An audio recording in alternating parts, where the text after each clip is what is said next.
Good afternoon. My name is Stretch Hoff, and I'm with interviewing for the Veterans History Project at the Hamilton County Library. And today we have Mr. Tony Murphy with us, who is a Korean War veteran and has a very interesting story to tell us. So welcome, Tony. Thank you. Glad you're here. Appreciate and it. I think we'll have a good time this afternoon. Yep. Just start by, like where you were born and grew up. And Well, I was born here in Cincinnati. As far as I can remember, it used to be Clark Street. That's where I think I was born at. Then I was raised more or less right through the West End. Mhm. I went to St. Joe's School. I got kicked out. The teacher told me, he said that your name's Anthony. Anthony's named after an angel. And I said, I ain't no angel. She said, I know that. So I got kicked out, but I can't tell you why. There's nothing dirty or not. So after that, I went up to Old Central. I used to be up on Daylight Hill, up in McMillan, way up there. Mhm. We had the airplane over.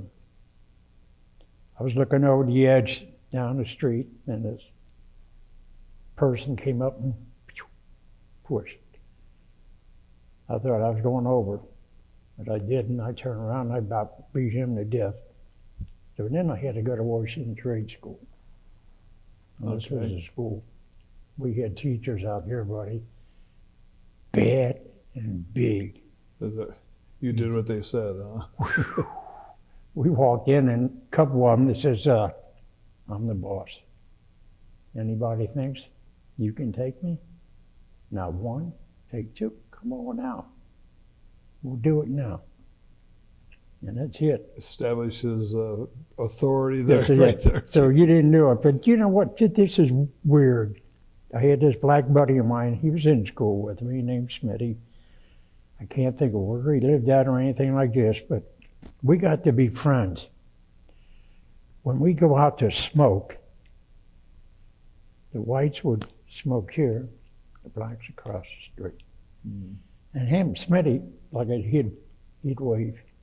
His grandmother owned a restaurant down on Freeman Avenue. We'd catch the bus and we'd get them going and that stuff. So after that, I went into service. Never seen him for a while. So I'm down at Fort Knox in the PX. And there he was. Oh man, it was a sight. We both hugged each other. Everybody was looking at nuts. So he said, man, you got to go over to my building, see what I look like. And I mean, these guys are sharp. And that. We walked in his barracks, and I'm the only white man in there, and everybody's looking at me. I'm saying, Smitty. He says, this is my friend. Don't mess with him. Uh-huh. So we grew up in the West End. He says, I graduated, he didn't. And I said, okay. So that's it. So like I say, I worked with my dad. He worked down here on 7th Street. Evans used to be. Uh-huh. He used to have his truck down there. Just before he went to the service? So, yes. Okay. So, I don't know. Every time I would get a job, I'd have to give my mother all the money. And she'd give me so much. So I got kind of tired of it. So when I got to be 18, lived on that street. I took a couple of T-shirts and a bag, put them over the fence. I jumped over. So I came down here and joined the Army. So my dad, I walked down to my dad and I said, Dad, I says, I'm in the Army now. Took my physical and that swore in. He said, where are you going? Fort Knox. Mm-hmm. He met me, and my one brother, he's in World War II. He asked me, he said, what did you take? I said, I took the infantry. He kicked me in the butt. He said, Mhm. dummy. He said, you didn't want that. He said, go be a mail clerk or something like that. And I said, I don't want it. So that was it. I took 18 weeks basic training in Fort Knox. That was the last group that ever did 18 weeks. Mm. And I mean, we went through everything. And That's a long time, yeah. then I had 2 weeks Fort Benning, learned about every weapon there was. After that, And what year was this time? this is back, same in the 50s. Okay. 50s. And from there I went out to Camp Roberts. No. First I went to Stoneman. From Stoneman, we had an airplane, we went to Alaska. We had khakis on. Whew. It was cold. Froze. They had a big pot stove and everybody going around that. So after that, they flew us right to Japan. So they had us all in a group, and we were supposed to go with the Rangers. And we're all sitting right there. And a big bird colonel come up and he says, gentlemen, he said, I need a lot of people in Korea. And he says, anybody in the first row is going to go. And we thought, we didn't want to. And he says, hey, the guys were actually over there. We're garrison people. He said, they wasn't trained. You guys are well trained. You're going to have to do it.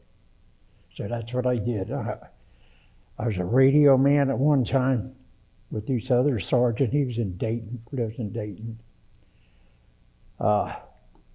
This North Korean opened up on us. So when you went there, what was the situation in Korea? When I first got to Korea? Yeah. Where were you stationed in Korea? Tell you the truth, like I say, once I got to Korea, they put us on trucks, we either walked. And we either took the hill, stayed on the hill. Like I say, everybody said, oh, you were on Pork Chop Hill and everything like this. We were on like number 509. Yeah, all of them had I numbers. mean, that's it. Yeah. Everybody said, where we at? And I says, on that hill. You know. But was it way down in the south? I thought it was around Busan. Oh yeah, Okay. it's right out of Seoul is where it was. Oh, okay. And that, we went from, it went there, like I say, we went to the Knox River. We crossed that with them. We went straight up. We were in like Daejeon, Daegu, quite other places in that. But we stayed on the hills where we took over the enemy. And then for a while there, when the Chinese came, we would take the hill. We stayed there. So after that, they'd say, get back off the hill. Yeah. 2 weeks later, Back and forth. back on the hill. We'd say, why are we doing this? He said, we're killing as many as we can. Mm-hmm. Go up, kill them, come back. Wait till they come back up, go back again. Now you heard about a General Walker they had over there, didn't you? No, tell He me. used to have it. I don't know what he was at, but he would sit. He was from Texas. He had a saddle on the front of the Jeep. He would go through towns with a big sword, yelling, screaming, let's go after them on all this stuff. He finally came up one time on the post that we took over from the Chinese. And the Chinese, they were built right on the hill so they could look down. And he come up behind me and he says, I want your men down farther. So that means we would have to dig holes down the hill. Yes, sir. After he walked, and then, you know, we were going to go down, dig hills down, and they'll go down after them. We stay up here, let them come up here to us. Mm-hmm. Like I say, the North Koreans, some of them were good fighters. Knox River at one time, when I first got there, it was in the summertime. The North Koreans would swim in that side of the river, would swim over here. So, as soon as that was over, bingo, they started throwing mortar rounds in. Mm. I had a couple of things I did. There was a Jewish guy, the first time I ever seen a Jewish man in the service. And everybody laughed. He was sitting on the side of the foxhole and he's reading his book. And a couple of rounds would come in and he'd say, what's that? We'd say, North Koreans are throwing in a couple of rounds. Oh, how do you know it? He said, when you hear it whistle. When you hear whistling, you better duck. So everybody started looking at me and that, and he's sitting there reading a book, and he's going, I'm going. Incoming! He hit the book, the Bible up in the air. That's the last time I seen him. Last time he was gone. I think everybody, he was transferred out real fast. Oh, yeah. And we had good guys. I served with super good guys. Now, when you, I think you were saying earlier, like when you came in, was it at the time that the Army was more or less around the Pusan area? Yeah. And then you were there when you started the drive north? Right. Because we just about got kicked off the island. Yeah. Down Yes. there. Yeah. Okay. Yeah. So kind of go from there and Well, from there, like I say, from all that, once we got our job done, we went to Pyongyang. Now that's the capital of North Korea. Now, So you had driven up through all of South Korea up to the Pyongyang. Yeah. Okay, and then that was after Incheon? yes, Okay. yeah. The And what, Marines came through Incheon, okay, and that we went up south. okay. And that, like I say, we took over Pyongyang. From Pyongyang, they would get trucks, and then we'd go so far until we run into more enemy, and then we would just stay there until we fought, till day or night. We, at one time, this is one that I had, we had to take this hill and we had to wear our yellow scarves. We had to wear our yellow scarves. So it Identification. was foggy. Oh. Mhm. So we had to take this hill with the Chinese on it, and we did. We wiped them out. But the deal was, after we got done, this one guy here, I don't know, he's in the picture, Smitty. He's from Springfield. Me and a guy named Billy Goat. He's from West Virginia, called him Goat. Smitty gets up and he starts walking like towards this guy there. And it was the Chinese. The first thing he did, he called him SOB and he went to punch him. And when he did, point blank, The Chinese guy. hit him right in the face, point blank. Me and Billy Goat, we threw grenades, we threw like phosphorus, everything down there. Because, I mean, we opened even M1s, we ripped down. But we don't know if we killed him or not, because next day, they're gone. They would take their bodies. Oh, would they? Oh, yeah. Yeah. Yeah, they took their bodies. Moreland, you heard of General Moreland over in Vietnam?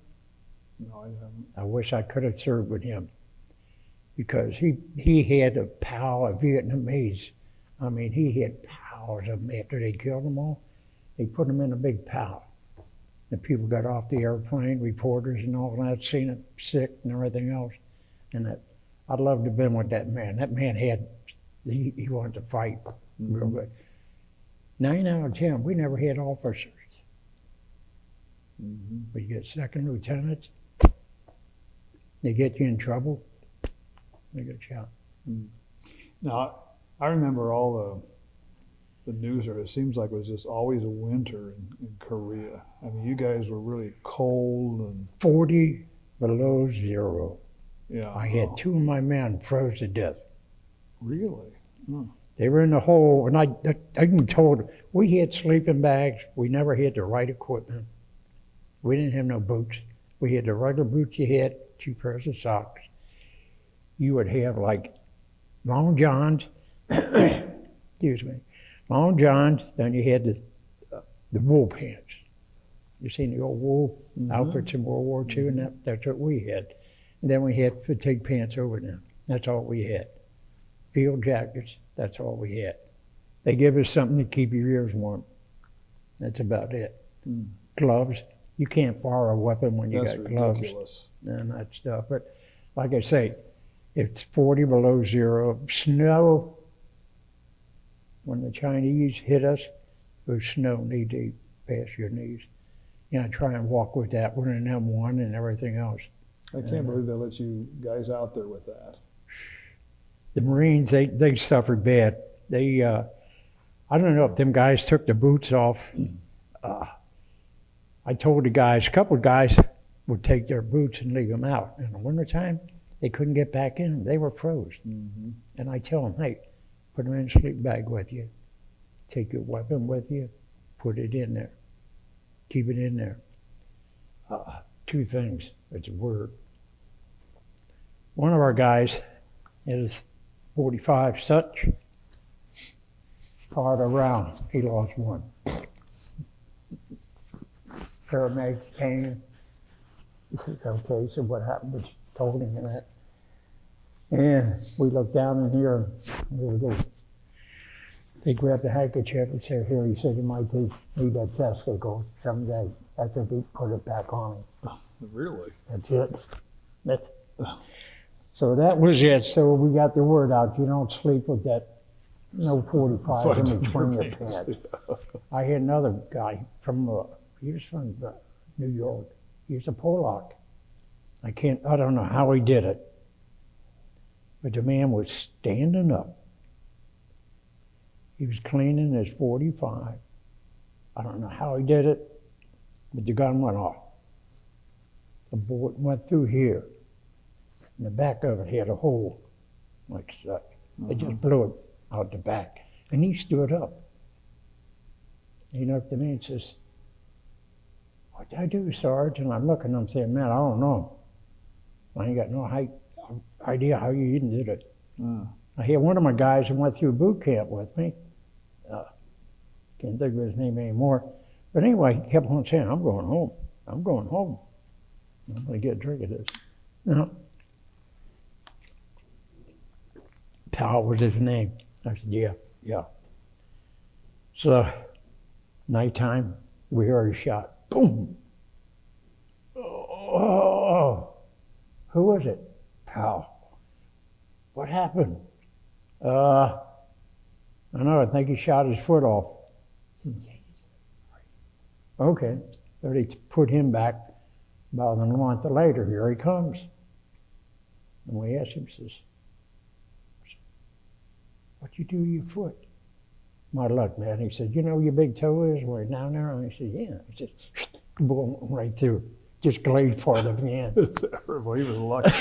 He was lucky. But I mean, guys would do stupid stuff. Well, how many men did you have reporting to you? Oh, I had anywhere from 15 to 20 guys. Okay.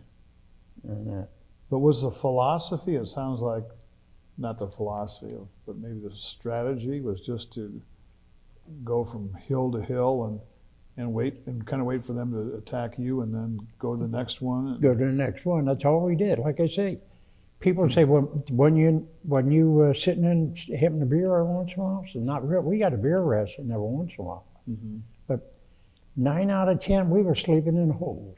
If it wasn't holes, it was rice paddies. Ooh. Now it was weird. I mean, rice paddies are bad, but sometimes you had to do it. Yeah. Now, were the Chinese well equipped? I mean, didn't they have white outfits and they were protected against the weather, or weren't they? No, the Chinese had the regular uniforms, but like I say, they had duct tape. They had duct tape on their bodies. Okay. Now, at one time, don't ask what hill it was, but I was with these guys from the tanks, and this one guy named Jonesy, he was from the West End. I think he lived right across from the old baseball field down Reds, down on Western Avenue. Mm-hmm. And we talked real good and that stuff. But anyway, we got there this night, and we got an attack by him. And the warning, they start coming up. So this one, I had pictures of him and that. But anyway, he was here maybe from across the street. He came up the hill, and I hit him right in the chest.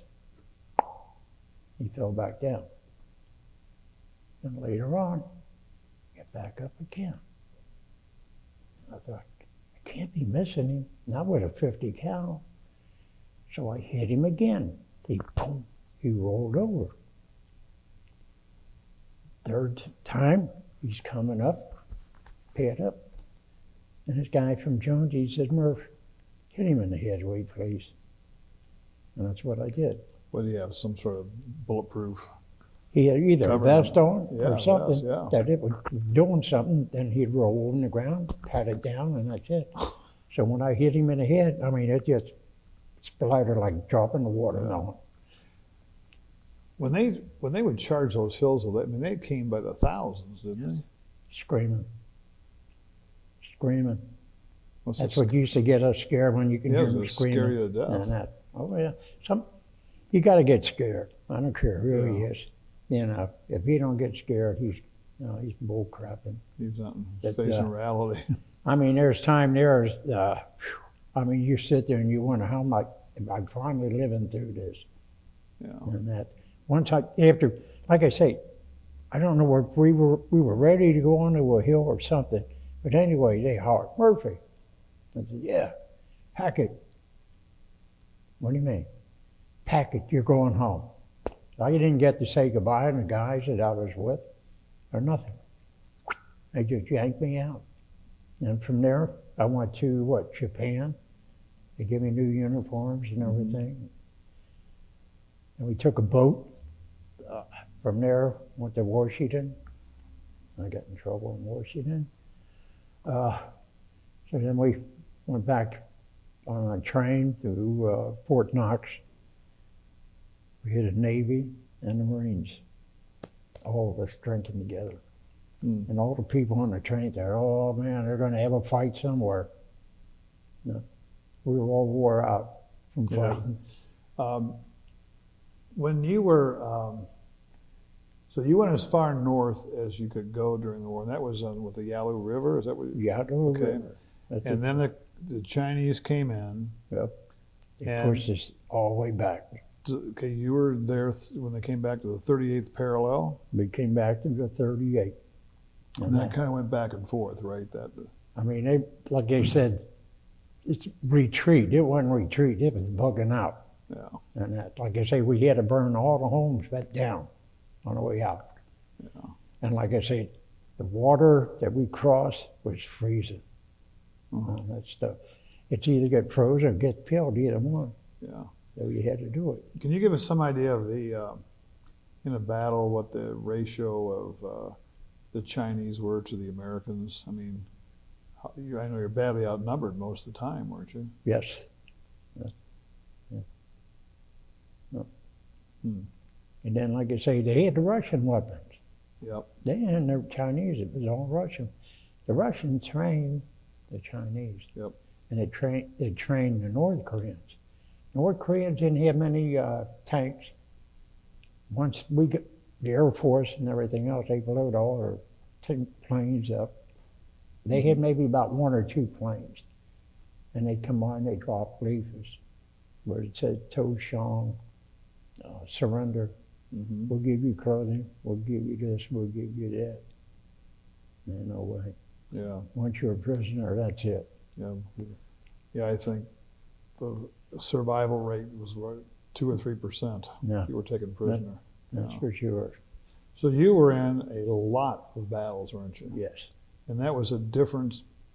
It seemed like in World War II there were major battles, but you guys were fighting for every little mountain. There were mountains. I'll Yeah. tell you that. There were mountains. I never Yeah. climbed them before. And it wanted to be raining. Take two steps, you slide. You had to hold on to each other weapons sometime to get up the hill and that. Then the first thing you think about, we get up there, I hope them Chinese or nobody's up here.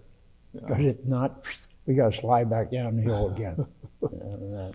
It But just went back and forth and back and forth. That's all it was. Amazing. Yeah.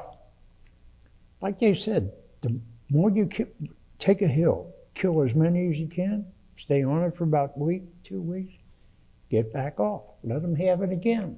Go back up and kill as many as you can. So you let them have the hill Yeah, without a battle. Yeah. Why wouldn't you stay there? And because you'd think you'd want that high position. the deal was, if they Chinese were on the hill, you go up, get as many as you can. You stay there for 2 or 3 days, maybe a week. Then you get a call, said, go back out, go back here somewhere, go back in reserves again. And then maybe about 2 weeks later, got to go back up that hill again.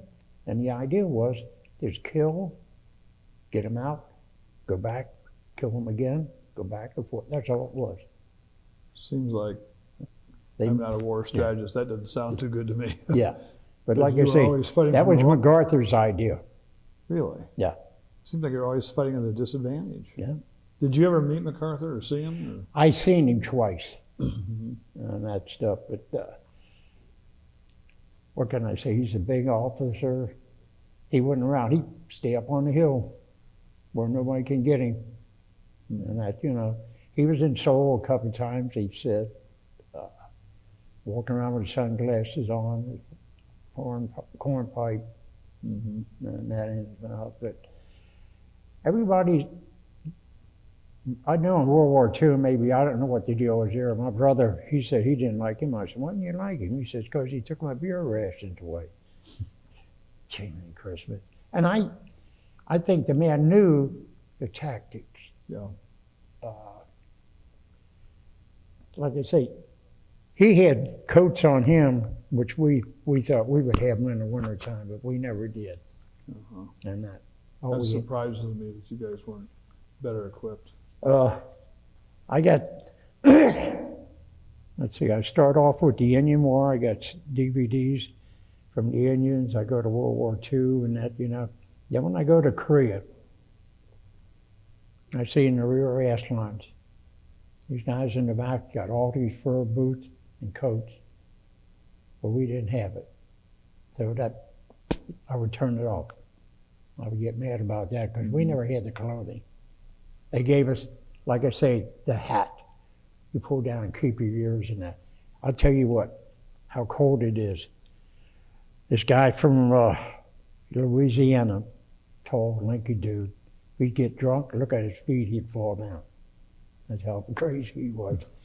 But the snot would roll out of his nose and freeze on his lips.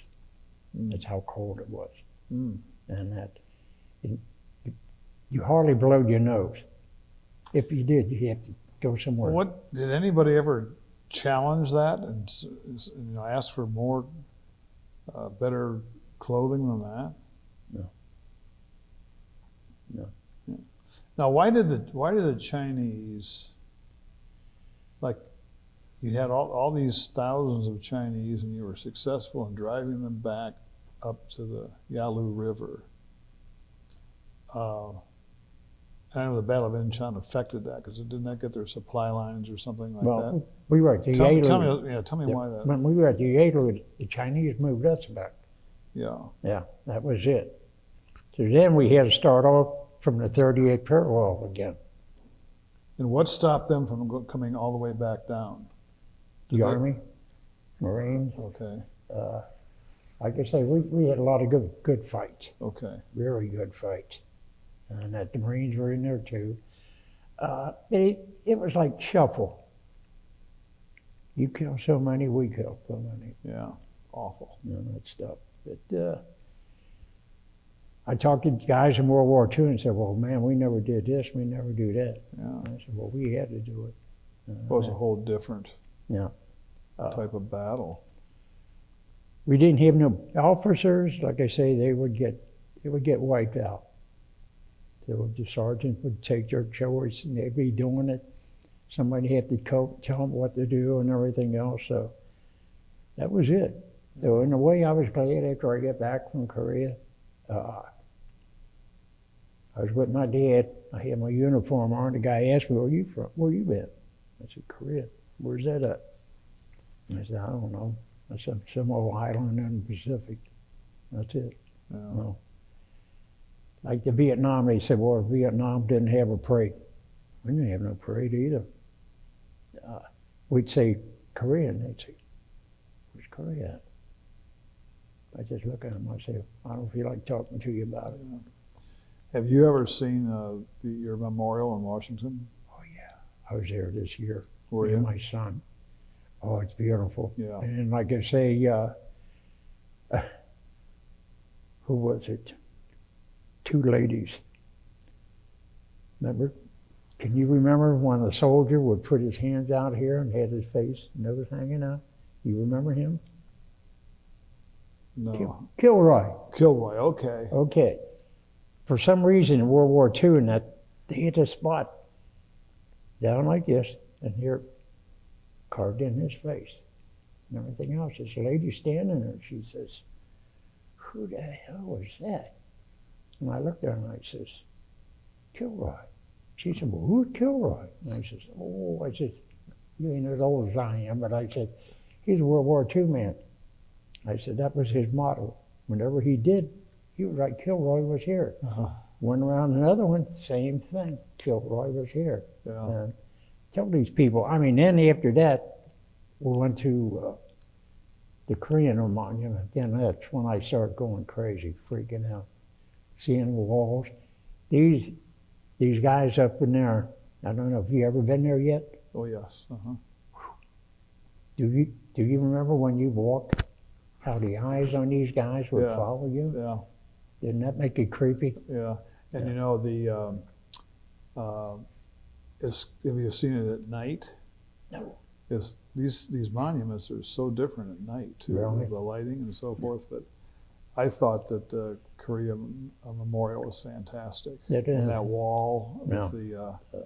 it's a really Yeah. different approach. Well, my son, like I say, he's a sheriff and all that stuff. And when I told him, I says, I'm going on the honor flight. He said, "Can Did I?" you go honor flight? Yeah. Okay, I've done that. Yeah. And he asked me, he says, "Can I go with you?" And I said, "Well, I got to find out what the price is." It was $400 this time. Yeah. I told him no. I said, "Come on." I said, "We'll go." The week off, told the sergeant. He said, "He's going to go with me." And we had a good time. We had meals were good. Mm-hmm. The Air Force. Did you see that airport? Yeah. Okay. Yeah. You know what that means? And that how the airplanes, Right. I forget what it's called. But Okay. Yeah. Mm-hmm. But anyway, I told Tony, I said, I have to take these pictures in 3 humps. And I'm going, psst, psst, psst. And the girls were standing around, says, "How are we going to take pictures?" And I said, "Well," I said, "I'll tell you what, you probably get better pictures if you lay down." Would you believe one laid down? Mm-hmm. And the other one laid down, and that was it. And I thought, my son said, "Now, see what you started?" Yeah. But it was crazy to see When something did like you this. go on the honor flight? September Of the this 20, year? yeah. Yeah. Yeah, my last time. I've done it 4 times. I was a guardian. Oh, have Yeah. when I came back from Arizona, I came back on the Sunday, not Monday. I went with her. Yeah. Went over to the airport, and I wore the shirts. Now, World War II veterans and that, I like their monument. But the one place where you go to the back, where all the cement seats are and everything in it, I didn't know what it was. My son said, "Dad, that's probably where they have concert, maybe." Oh, If you okay. can remember that way in the back. Yeah. Yeah. Mhm. I had my picture taken at one there from, it says Ohio, Yep. and I had Yeah. a picture taken on that. Yeah. But I thought the wall with the stars on it was really impressive. Yeah. But at nighttime, they got different lights and everything else Yeah. on, it'd be nice and that. But Yeah. it was only up there one day. You know, I know it's up and back. It's a long day, but It was nice though. yeah. They had me for a wheelchair, Mm-hmm. and a lady down there, that I can't think of her name, and she said, well, you need to go in a wheelchair. And I said, "No," I said, "I'm hoofing it." "You sure?" And I said, "Yeah." I said, "My legs are bad," but I said, "I'm gonna hoof it." So I did, The whole day. the whole day. Good for you. So then at the end there, she told me, she says, when I got on the bus, she said, "Now listen, you're gonna have to take the wheelchair, others are gonna charge it for it." I said, "Okay."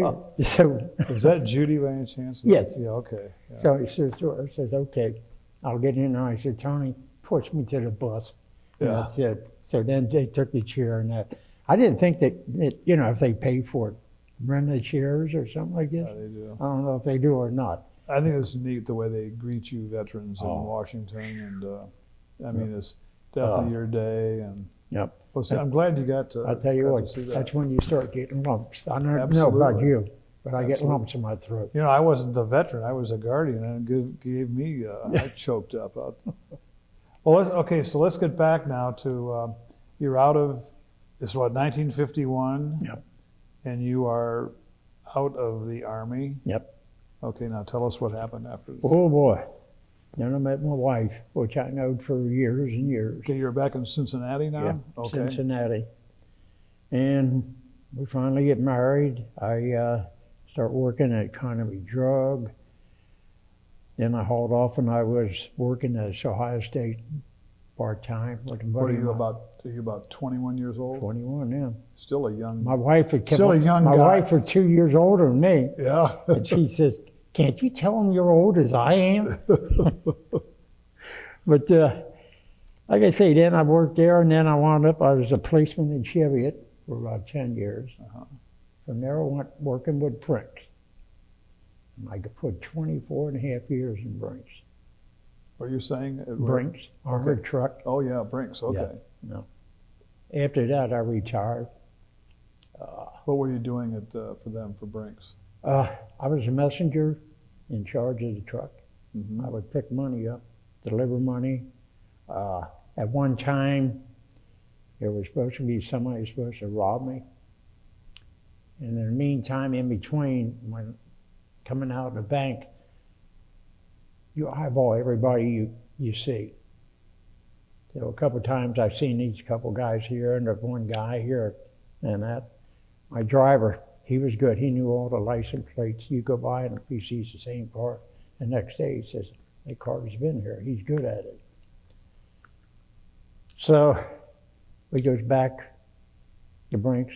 My boss called me. He said, "Hey, Murph, come on in, talk to me." I said, "What's up, Barry?"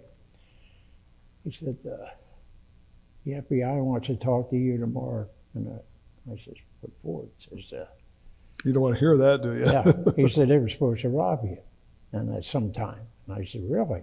And he said, "Yeah." And he said, "Now, you can't tell nobody. Can't tell your wife." So next day I go in, the FBI guy's there and that stuff, and he was saying this and that, and then he had the pictures there, and I said, "Oh," I said, "Yeah, I should know this guy." She said, "You know him?" I said, "Yeah, he came out of the bank one day this week."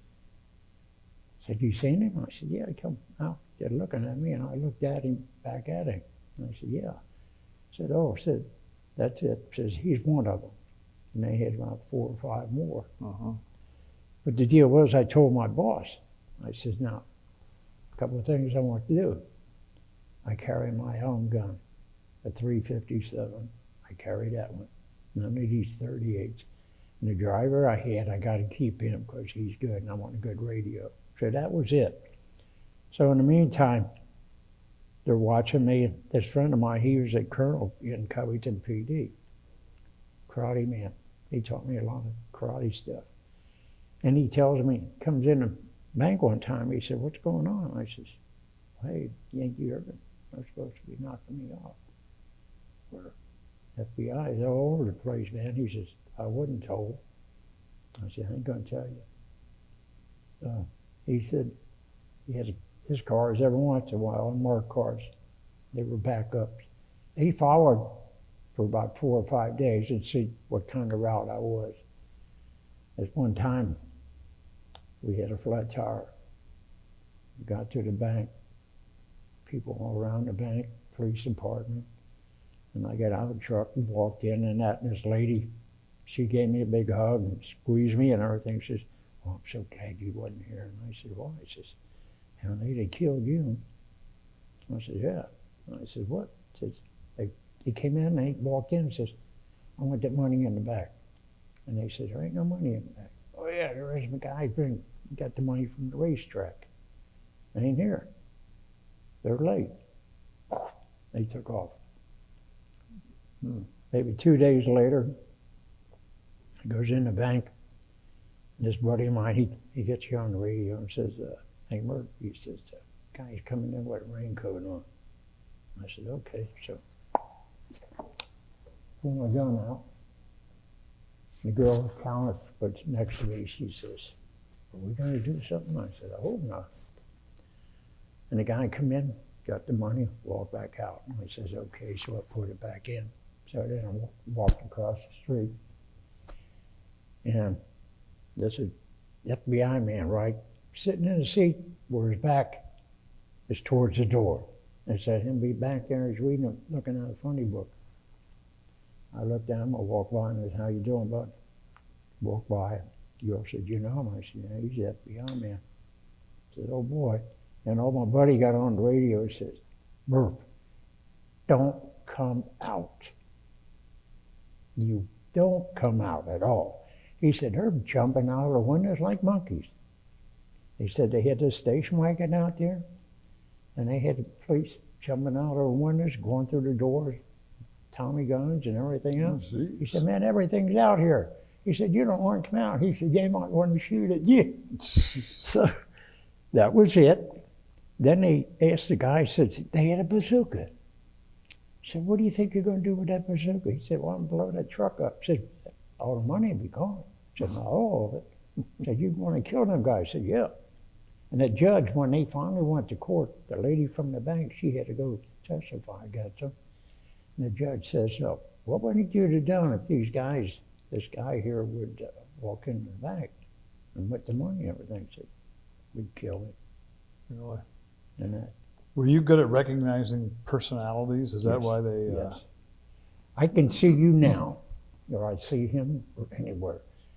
I'll see you maybe 2-3 weeks, and I'll come by, and I'm somewhere. You might be out somewhere. I'll spot you, and I know who you are. You So- won't recognize your name, but the face. Okay. I'm good at that. Mm-hmm. And that. My wife used to go nuts. She'd say, I know this guy. Don't start it. Uh-huh. I'd say, I know him. 9 out of 10, I'd walk up to him and ask him, yeah. Hey, yeah, I used to go there and all that. Yeah, I used to go to that bar and all that. Yeah. So what kind of family did you have? How many children and grandchildren? Right now, let me see. I got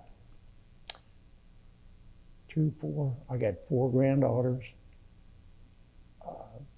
I got 4 great-grandsons. Really? Yeah. And I got 1 great-granddaughter. Oh, brother, what a great Yeah. family. It's big. My my 3rd youngest granddaughter, she lives in Indiana and that stuff. Now, she had 2 boys. She still got them. And she got another little boy. Mm-hmm. And that. They were over my sons around Thanksgiving. That's the first time I seen them. First time I seen my granddaughter. She started crying. She had me crying a little bit because we were pretty close and stuff like this. I had a jacket, was like fur-lined in the inside. She had it on. I got a couple patches on it. She had that, and I says, you still got my old jacket on? And I told my son, for a while they didn't want to talk to their dad, but they're talking to him now. And I told him, I says, well, when Lisa comes in sometime, I says, I'm going to take her shopping. And my son said, what do you mean? I said, buy her some clothes. And then she runs around with jeans on all the time. And that, I said, I'll buy her a new coat. Good for you. That was fun. Wasn't it? So how many years have you been married? How long? Yep. I think it was about near 37, 38. It was close to 50 when the wife passed away. I think 47 she passed away. Okay. On that, hands on the mic. But she died in 2000. Had cancer esophagus. Oh, boy. And after that, I lived with my son, did all the cooking, did the cleaning. Then I was working at the Holiday Inn out in Sharonville, 5 years security. And then my daughter-in-law says she's going to retire, and I thought, time to leave. Mm-hmm. So I got an apartment. Then I started going down the hill after the wife passed away, and then I went to work for Bass Pro. I worked there for 5 years. Mm-hmm. I enjoy working there and everything else, but they had where you had to stand and greet people. They had a stove about like such. And my feet were killing me. It's like Korea all over. Yeah. I would have to, when I walk out to my car, I would have to pick up my legs, Oh, jeez. throw them in the car. Hmm. And I told him, I says, can't do this no more. Yeah. I says, I'm gone. Yeah. So that was it. Is there anything else you'd like to add to the No, but your wartime experience? I wouldn't want to do it again. I'll bet. No. Yeah. Unless I had the right men again. Yeah. And that, but I'm enjoying my life just the way it is. Good. And that's Good. What do you do for hobbies? I go where I want. I go down to Arizona every year. Uh-huh. These friends of mine, me and the wife and that, we used to go out partying and everything else. After she passed away, my wife, I went down there, and he started going down, and he passed away. So I told her, I says, if you don't hear, I said, I'll come down every 2 weeks every year. I go down and do a little work for her and all that stuff and that. This year I took her down to the air base and had to hunt a place they call it the block. We'd ask people, says, where's the block? I don't know. They think we're nuts. And what it is, it's a building with no windows. Absolutely. No windows. And she had to redo her paperwork from her husband and all that stuff. She gets her health care and all that through the Air Force and all that stuff. But we came back, and then, like I say, that's it. I call her every once in a while. I called her this week. And I asked her, I said, well, I heard you got company. She said, yeah, my sister-in-law and them were here. And they stayed for about 10, 12 days. Mm-hmm. And she said, I'm glad they're gone. Yeah. I says, oh, what do you mean? You don't want my company? She said, oh yeah, it's you. But she says, they want to go here, they went to this place, and went that way. Yeah. And, so Tour guide. yeah, he was in the Air Force. Her husband, he was in Korea and that for a while too. Yeah. And that talked pretty much about the Air Force and that. Now, do you ever go to 7th Cav reunions or anything? You know what? Every time that there was one here, it was in Gatlinburg, and I was going to make it, I was working. And that someday I'll get with them. But you know what? I won't know them. Yeah. I won't know anybody anymore. Yeah. And who they were, or what they were, or what, you know. And like you said, a lot of your friends were killed over there. Like right now, I go to 2 meetings. I'm a big shot in the Purple Heart. We go to meetings every Tuesday of the month. One first Tuesday, second week we have a party. So then I got a Korean meeting, which is Georgia McGeorge. I go to that one. And plus that, tomorrow night or tomorrow morning, I got to be at White Castle on Coleraine Avenue. Mm-hmm. We meet there and that. But you know, when you get with these guys over here, I mean, 9 out of 10, they've been in Korea, but they wouldn't fight it. And I even walked in there one time, and when I got there early, and I says, any of you guys been wounded? And everybody looked at me and said, what are you, nuts? Mm-hmm. I said, no, we were engineers or something like this. And that, but they joined the Korean and that. You haven't mentioned, you said you did get the Purple Heart. Yeah. And you want to tell us how you were wounded? Or? I got one here. I got a clip right here at one time on the leg. Next one is shrapnel. Here, I got it on my back and leg. Mm-hmm. I got another one here across the head. They said, well, you're hard-headed because, you know, it didn't do anything. Put a glaze. I got a glaze mark right through here and that. Everybody laughs, says, oh, you must be hard-headed. I said, yeah, I wonder why. Yeah. Yes, but, you know, I like the service. But when I got ready to get discharged, we had this master sergeant. He was from Germany. He would walk, and he'd be like a baby, like a woman. Yeah. He pulled some stuff on us, and I pulled some dirty tricks on him. When I got ready to get discharged, I'm sitting like such. He's sitting in there next to me. I says, the guy says, can I enlist? He says, nope. And the guy kept writing it down, says, no, here's your discharge. Then I got out of the seat. And I looked at him, and he says, you're still a soldier for 90 days. I just got back in his face, and I said, well, it must be your lucky day, because I said, if you wasn't here after 90 days, if I ever meet you again, I said, I'm going to whip your ass. And that was it. Did he treat you poorly all through the time you were in Korea? He wasn't in Korea. We had everybody, when I came back to California, we were in recon, we were all Korean veterans. Uh-huh. You know, wounded guys, they were in the Purple Heart, same thing as I. But he came from Germany, and he wanted to be spritzed, polished. We painted the barracks inside what we wanted. And they came around, the colonel looked at it and said, that's pretty nice. Okay. And he came on and says, you're going to paint it over. We said, no, we ain't. But the big man says he likes it. I mean, we had white in the bathrooms and that shower, white and everything else, you know. All of this, we're all veterans, and he wouldn't. I played some good tricks on him. Mm-hmm. I don't know if I could say this or not. Mm-hmm. But he would go back to the barracks. Is anybody going to see this tape, women or anything?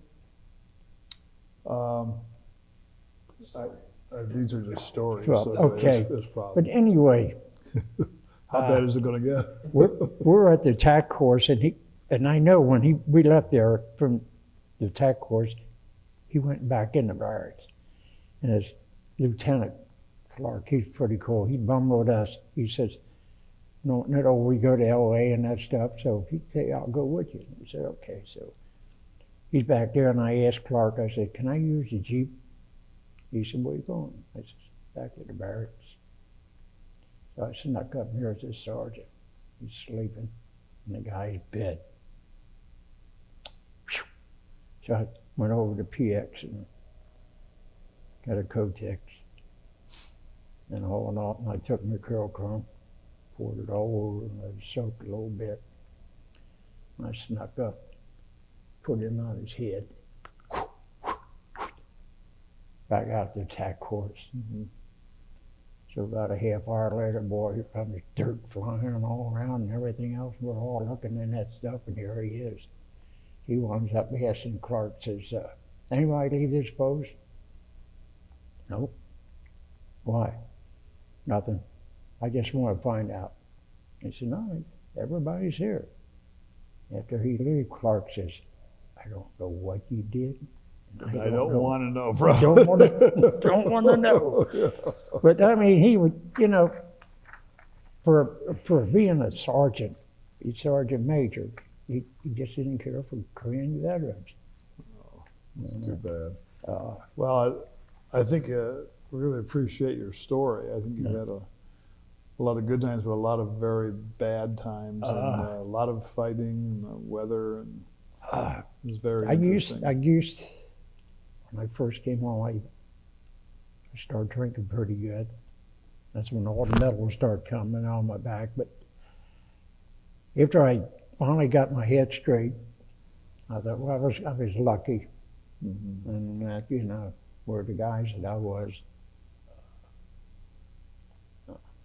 Sounds like you had some very good people that you were Very reporting good. to you. And The one from Minnesota, I wanted to get up there so much. He told me, he said, man, he says, you're going to come up here. He said, I want to tell the boys you saved my life. Mm-hmm. And that. Now I tell everybody what I did. He was a corporal. He came over from Germany. And they gave him a summer sleeping bag. I said, before he blew up. I'm saying that they gave you this to sleep in? I said, yeah. So I had that hooch, the picture there, mine is big. And I said, I'll tell you what, I got straw down in here, and my sleeping bag, it was pretty big. And I told him, I said, well, I'm gonna tell you what, I said, I don't want you to freeze to death. So you get in there with me, back to back. If you dare turn around, I said, I'm gonna shoot you. You're a dead man. I said, you're gonna die. And we become friends after that. Oh, that's great. Great story. It was great. When me and the wife was living out in Miami town and that, he finally got a hold of me. I couldn't believe it was him. And that, you know. Yeah. God, we called, talked to each other, started crying and everything else and that stuff. But he's about the only one guy that we would talk about it. Yeah. Yeah. And stuff like this. But it was a nasty war. Oh, yeah. We thank you for your service, though. And no, only one thing I got to tell you, which, sure. you know, Vietnam. Statistics shows we were there for 3 years. 35,000 were killed. Mm-hmm. Now, if that would have lasted 7 years, it would have been as bad as World War II. Now you look up, if you want, sometime, see how many was killed in Korea, see how many was killed in Vietnam. They were there for 7 years, 8 years fighting them. We had 3 years. Match it up. And we would have been almost like World War II. Wow. No. I never thought about that. No. I go to chili, Price Hill Chili. You ever hear that? Mm-hmm. One on Glenway? We go there every Monday. Mm-hmm. These guys are all Korean or Vietnam veterans. I'm the only Korean. You can't get a word edgewise. I'll bet. I just don't. I don't see none. I listen to them. Yeah. That's about it. You know, they tell me what happened, Joel, and all that stuff, but I just sit there and listen to them. Well, good. Well, at least you go. Yep. That's good. Yep. Well, Tony, thank you very much for the interview. It's been really interesting, and I very much enjoyed it. Thank you for your service. Okay. Okay. I appreciate it. Okay, Tony. Thank you very much. All the way. Yeah.